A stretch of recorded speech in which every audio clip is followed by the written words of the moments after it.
इधर ध्यान देना। वेक्टर का नेक्स्ट टाइप है कोलिनियर वेक्टर। कोलिनियर वेक्टर का मतलब होता है कोई भी दो वेक्टर वो एक ही लाइन के हो। कोलिनियर वेक्टर का मतलब क्या होता है, कोई भी दो वेक्टर है वो एक ही लाइन में हो। जैसे देखना ए वेक्टर और बी वेक्टर है, दोनों एक ही लाइन में, दोनों के बीच का एंगल कितना 0 डिग्री। ऐसा में या दोनों अपोजिट भी हो सकते हैं। कहने का मतलब कोई भी दो वेक्टर वो एक ही लाइन में हो तो उसको अपन क्या बोलते हैं, कोलिनियर वेक्टर। तो इसमें मैंने लिखा है vector line along the same line. एक ही लाइन के अंदर अगर दो वेक्टर आ रहे हैं तो उसको अपन क्या बोलेंगे, कोलिनियर वेक्टर। ऐसा में उसके बाद अगला पॉइंट आ रहा है जीरो वेक्टर। जीरो वेक्टर का मतलब कोई भी दो वेक्टर है उनका रिजल्टेंट जीरो आ रहा हो तो उसको अपन क्या बोलेंगे, जीरो वेक्टर। दो वेक्टर है उन दोनों वेक्टरों का जो रिजल्टेंट मैग्नीट्यूड है वो क्या आ रहा है, जीरो आ रहा है तो उसको अपन क्या बोलेंगे, जीरो वेक्टर। समझना, जैसे मान लिया ये कोई यहाँ पर मैंने ऑब्जेक्ट लिखा है, ये ऑब्जेक्ट। अब इस ऑब्जेक्ट पे इधर से भी फोर्स लग रहा है 10 न्यूटन और इधर से भी फोर्स लग रहा है 10 न्यूटन। कोई ऑब्जेक्ट है, उस ऑब्जेक्ट पे इधर से भी 10 न्यूटन फोर्स लग रहा है, इधर से भी 10 न्यूटन फोर्स लग रहा है, तो इन दोनों का रिजल्टेंट क्या है, जीरो। तो ये जीरो वेक्टर। ऐसा में कोई भी दो वेक्टर होता है उनका रिजल्टेंट जीरो आ रहा है तो उसको वेक्टर को क्या बोलेंगे, जीरो। अगर रिजल्टेंट 1 आ रहा है तो उसको अपन क्या बोलेंगे, यूनिट वेक्टर। कल भी बताया था मैंने यूनिट वेक्टर। यूनिट वेक्टर का भी समझ हाँ देखना, unit vector vector which magnitude is 1 is known as unit vector. जिसका मैग्नीट्यूड 1 हो उसको अपन क्या बोलेंगे, यूनिट वेक्टर। ऐसा में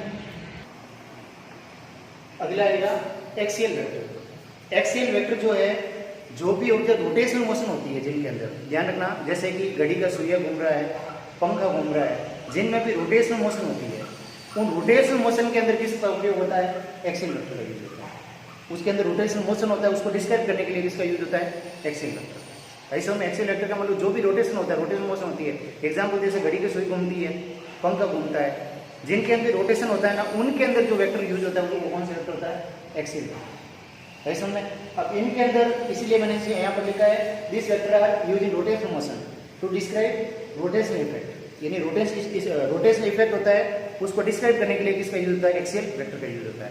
अब यहाँ पर उसकी डायरेक्शन कैसे फाइंड आउट करेंगे, राइट हैंड थंब रूल से। अब राइट हैंड थंब रूल क्या है समझ लेना। अब एक्सियल वेक्टर की जो डायरेक्शन है वो ऐसे फाइंड आउट करें, समझना।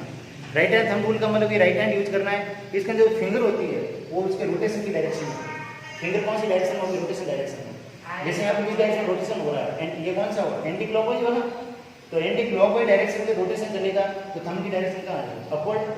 थंब की डायरेक्शन कहाँ से, अपवर्ड। और अगर क्लॉकवाइज डायरेक्शन रोटेशन हो रहा है तो थंब की डायरेक्शन कहाँ होगी, अंदर, डाउनवर्ड, परपेंडिकुलर डाउनवर्ड। ध्यान रखना, ये थंब की डायरेक्शन होगी। तो ध्यान रखना, तो यहाँ पर एक्सियल वेक्टर क्या हुआ, जब कोई भी ऑब्जेक्ट हो अगर एंटी क्लॉकवाइज डायरेक्शन में रोटेशन करे तो यहाँ पर उसकी डायरेक्शन, एक्सियल वेक्टर डायरेक्शन क्या होगी, परपेंडिकुलर आउटवर्ड। और अगर क्लॉकवाइज डायरेक्शन रोटेशन हो तो डायरेक्शन क्या होगी, परपेंडिकुलर डाउनवर्ड। ऐसा में तो इसका अब यहाँ पर एग्जांपल कौन कौन से देखना, एंगुलर डिस्प्लेसमेंट हो गया, एंगुलर वेलोसिटी हो गई, एंगुलर एक्सीलरेशन हो गया, टॉर्क हो गया। आगे से एक टॉपिक आएगा रोटेशनल मोशन, उसमें सारी डिटेल से पढ़ेंगे अपन। रोटेशनल मोशन एक टॉपिक अलग से, उसके अंदर इन सब की डिटेल आएगी वापस आएगी। कोई भी वेक्टर अगर एक्स डायरेक्शन में मूव करता है तो उसको अपन किसे डिनोट करेंगे, आई डायरेक्शन। अगर वाई डायरेक्शन की बात करें तो उसको किसे रिप्रेजेंट करेंगे अपन, जेड। और जेड के तो क्या करेंगे, जो एक्स डायरेक्शन है इसको किसे रिप्रेजेंट करते हैं अपन, आई कैप से। तीनों ध्यान रखना। अगर एक्स डायरेक्शन की बात करें, अगर एक्स डायरेक्शन की बात करें तो एक्स डायरेक्शन को किसे रिप्रेजेंट करते हैं अपन, आई कैप से। वाई डायरेक्शन है इसको किसे रिप्रेजेंट करेंगे अपन, जे कैप से। और जेड डायरेक्शन है इसको किसे रिप्रेजेंट करेंगे अपन, के कैप से। क्यों नहीं, ध्यान रखना वेक्टर के अंदर एक्स डायरेक्शन इसको किसे रिप्रेजेंट करेंगे अपन, आई कैप से। जे कैप सॉरी वाई डायरेक्शन इसको किसे रिप्रेजेंट करेंगे, जे कैप से। और जेड को किसे करेंगे, के कैप से। अब इसके अंदर अगर मान लिया माइनस एक्स डायरेक्शन में जा रहा है तो उसके लिए क्या रिप्रेजेंट आएगा, माइनस आई कैप। अगर माइनस वाई में जा रहा है तो क्या आएगा, माइनस का जे कैप। और माइनस जेड में जा रहा है तो क्या आएगा, माइनस का के कैप। ऐसा पॉजिटिव और पॉजिटिव, नेगेटिव के लिए नेगेटिव। प्लस एक्स है तो आई कैप, माइनस एक्स है तो माइनस का आई कैप, प्लस वाई है तो क्या आएगा, जे कैप, माइनस वाई है तो क्या आएगा, माइनस का जे कैप। ऐसा में कहने का मतलब प्लस माइनस उसके अकॉर्डिंग। अगर प्लस एक्स है तो क्या आएगा, प्लस आई कैप, माइनस एक्स है तो क्या आएगा, माइनस आई कैप। अगर प्लस का वाई है तो क्या आएगा, प्लस का जे कैप, माइनस का वाई है तो क्या आएगा, माइनस। अगला पॉइंट है एंगल बिटवीन वेक्टर। कोई भी दो वेक्टर के बीच का एंगल है, यहाँ दो कंडीशन आएगी। पहली कंडीशन देखना, जब दोनों ही वेक्टर के या तो हेड या दोनों वेक्टर के टेल कनेक्टेड, दो कंडीशन आएगी। पहली कंडीशन देखना, अगर कोई भी दो वेक्टर है, उन दोनों वेक्टर की या तो दोनों की टेल कनेक्टेड हो या दोनों के हेड कनेक्टेड हो, उस कंडीशन में ये जो एंगल होगा वही दोनों वेक्टरों के बीच का एंगल होगा। और इसकी वैल्यू या तो 180 के इक्वल आएगी या 180 से क्या आएगी, कम। सेकेंड कंडीशन में देखना, एक वेक्टर के हेड से दूसरे वेक्टर की टेल कनेक्टेड है, एक वेक्टर का हेड से कनेक्ट है, दूसरे वेक्टर की टेल कनेक्टेड है। इस कंडीशन के अंदर इन दोनों वेक्टरों के बीच का जो एंगल आएगा वो 180 माइनस थीटा आएगा। अगर एक वेक्टर की हेड से दूसरे वेक्टर का टेल कनेक्टेड हो तो इन दोनों वेक्टर के बीच का जो एंगल आता है वो क्या आएगा, 180 माइनस थीटा। ऐसा समझना, तो ध्यान रखना दो कंडीशन आती है वेक्टर के बीच के एंगल के अंदर। अगर दोनों वेक्टर के अंदर दोनों ही वेक्टर के अगर हेड कनेक्टेड है या दोनों वेक्टर के टेल कनेक्टेड है, यहाँ पर दोनों वेक्टर के टेल कनेक्टेड है, तो उस कंडीशन के अंदर यहाँ पर जो एंगल आएगा उस कंडीशन में ये थीटा एंगल है। यहाँ पर इसकी जगह मान लीजिए दोनों के हेड भी कनेक्ट हो सकते हैं, जैसे कि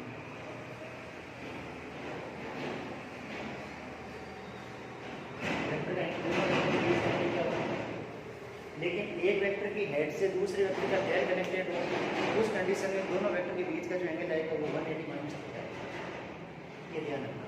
और यहाँ थीटा इंटीरियर एंगल है, इसमें भी ये थीटा इंटीरियर एंगल है, इसमें ये थीटा इंटीरियर एंगल। अब इसके मैं बेस्ट क्वेश्चन दे रहा हूँ, देखना